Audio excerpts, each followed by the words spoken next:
Tonight, growing questions about a potential cover-up after the IRS tells lawmakers it lost more than 2 years' worth of emails that could hold the key to determining how and why the IRS targeted conservative groups.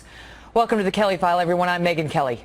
Tonight, Utah Senator Orrin Hatch is suggesting the Obama administration may have purposely deleted emails from Lois Lerner, the woman at the heart of the IRS scandal. Remember, she has refused to testify on this matter, citing her Fifth Amendment rights. So her emails are some of the only records of what actually happened here and who, if anyone, she coordinated with on this matter. The IRS claims this problem dates back to the summer of 2011. That is when Lois Lerner reported that her computer had crashed. And indeed, the IRS has offered up a July 19th email. Quote, "There were some documents in the files that are irreplaceable. Whatever you can do to help is greatly appreciated." This is Lois complaining at the time that her computer crashed. The next day she was told, quote, "Unfortunately, after receiving assistance from several highly skilled technicians, including HB experts, he, the technician, still cannot recover the data." They kept on trying on August 5th, 2011. And on that date, Ms. Lerner was told the news was not good, saying the sectors on her hard drive were bad, which made her data unrecoverable. "I am very sorry. Everyone involved tried their best." So this is at the time Lois Lerner did report a hard drive crash. Up the line at IRS, they said, "We can't help you." Nearly 2 years pass, and then the IRS scandal breaks. It's May of 2013, and the IRS is now apologizing publicly for the inappropriate targeting of conservative groups. Lois Lerner becomes the face of that scandal. Within days, the House Oversight and Government Reform Committee requests all communications sent or received by Ms. Lerner from January of 2009 to August of 2013. This would encompass the time of those deleted emails, lost emails. The committee repeatedly keeps asking because the IRS is objecting to handing some of these over. Almost a year later, May of 2014, lawmakers say the IRS has finally agreed to turn over all Lois Lerner emails. But just about 30 days later, Friday, June 13th of this year, Friday afternoon, anyone? The IRS now claims, what? Lois Lerner's emails for that critical period? They're gone.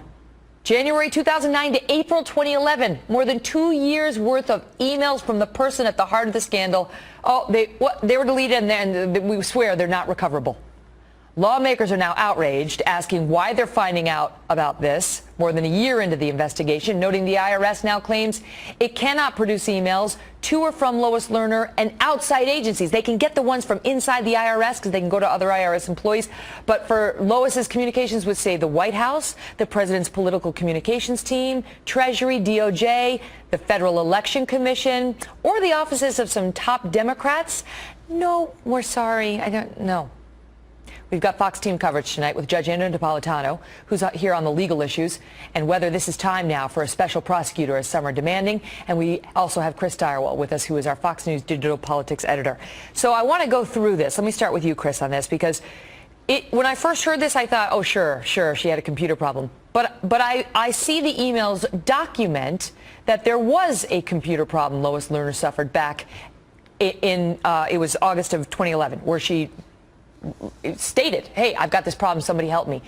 The question comes down to whether, as the IRS is now claiming, that now that the FBI is involved, the DOJ is involved, the American people are involved, U.S. Congress is demanding answers, someone can't maybe go a little higher than the IT staff at the IRS and actually get the data off of the servers that we all know exist. Well, Counselor, you just have to ask, would you have accepted that in a trial? You wouldn't have accepted that. You would have said, absolutely not. We'll do the next thing. You'd have gone all the way to the NSA if you had to. You would do whatever was necessary. And in this case, we have to remember, it's so important to remember why we care. This is not a story about bureaucracy run amok. This is not a story about heavy-handed regulatory agencies. We hear those stories all the time. That is a standing complaint in administrations, Republican and Democrat. What we're talking about here, the allegation leveled at the Obama administration and high-ranking officials therein, is that with the intent to block the effectiveness of the president's critics in the 2010 and 2012 elections, these groups were stifled, harassed, and thwarted from their goal of bringing about political change.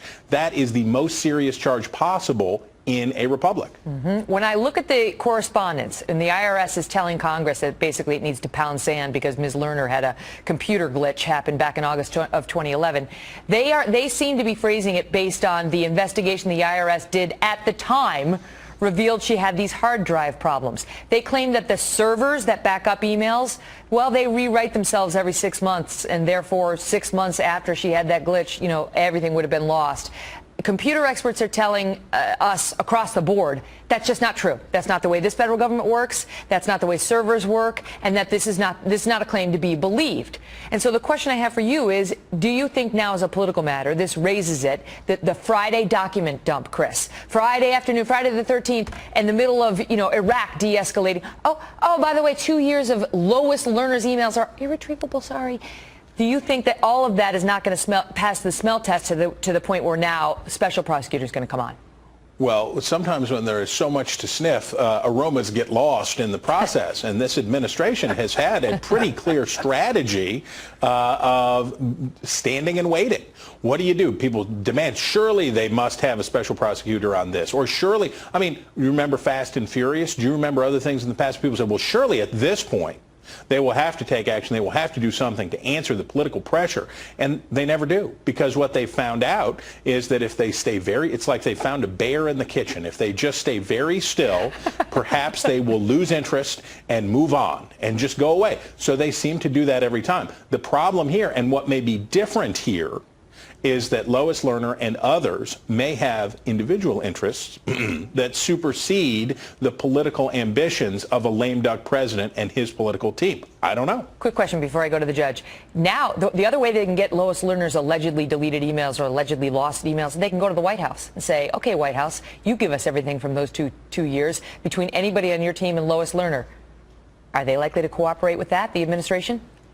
No, and do remember this most important fact. The key period of time matches almost exactly with the period of time in which the emails went missing. Because you know what we want to know and what we care about? We care about communications between Lerner and Democrats and Democratic political operatives before those elections, and we'll just wait and see, I guess. Shockingly, those are the very emails that are now missing. Thank you, Chris. Judge Andrew Napolitano is our Fox News senior judicial analyst. He's with me now as well. And so, Judge, in a litigation, this always happens when you go after somebody's emails. Computer glitch doesn't get you off the hook. There are servers, there's cyberspace, listen to Morgan Wright, who's a computer expert we talked to, who talks about how this will be a piece of cake to recover. Listen. It looks like they just use standard software techniques and maybe got a hold of their criminal investigative people who use some advanced software. But there are a lot of data recovery firms out there that this would have been a piece of cake to recover the data. And he says they still can do it today. Well, one of the best data recovery firms out there is called the Federal Bureau of Investigation, which can recover almost anything. And there needs to be a way for the FBI to look for these emails, because the American public is entitled to confidence in the government. Right now, to the people watching us, to ordinary Americans at home, it looks like the IRS has willfully destroyed evidence. I don't know this is to be so, but this is the way it looks, in order to avoid revealing embarrassing violations of the law. That's what Cleta Mitchell is suggesting. Correct. She represents some of the victims. Just as Chris Starwalt said, the violations of the law are some of the most serious in America, where the government targets people because of their political views, which happen to disagree with the guy who's running the executive branch. If they did that, if they did destroy evidence, if that could be proven, what would happen in court? What inferences could be drawn? Well, if that could be proven, that would be a felony for whoever destroyed it. The government has a legal, as well as a moral, a legal obligation to preserve all of its documents. The inference that could be drawn is that the material in those emails was damaging to the White House and to the IRS people who did the White House's bidding. You as a judge would instruct a jury on this case. If they can prove that the IRS destroyed these on purpose, knowing that they were going to get investigated, you would instruct the jury about what would you instruct them? I would say to the jury, not in a criminal case, because there could be no inferences against the defendant. So if it's a civil case, if someone is suing the IRS, if the people who were denied their tax-exempt status because the IRS was harassing them because of their political views, I would say, if the IRS has not produced evidence during the time period when the plaintiff said they were being harassed, you may infer from the IRS's silence that if they did speak, their words would incriminate them. That's the worst thing that they could want because there's nobody to cross-examine. But that's what everybody's wondering now, is if they intentionally deleted these emails, or even if she genuinely had a computer glitch and now they've intentionally decided not to work very hard to retrieve them, what's in those emails? I would never be the judge in this case because of my political views, but if I were, or if I were counseling the judge in this case, I would say, you, Your Honor, look at the emails to the White House and you decide which ones. And you make them go do this forensic analysis to try to retrieve. You can't rely on Willie. It was some guy, some girl or guy named Willie in the IT department. This is what caused Richard Nixon to resign. When Judge John Sirica looked at, it wasn't emails at the time, it was tapes, when he looked at the tapes and the documents in private and said, you reveal this. I've decided that this has to be revealed. Today, a federal judge would read the emails and would decide what to be revealed. And if the White House says they don't have them, we know there's another branch of the federal government that has every email that's ever been sent or received in the United States since 2009. The NSA. That's a good point. That would be an interesting place for this investigation to go. Judge, good to see you. Pleasure to be here.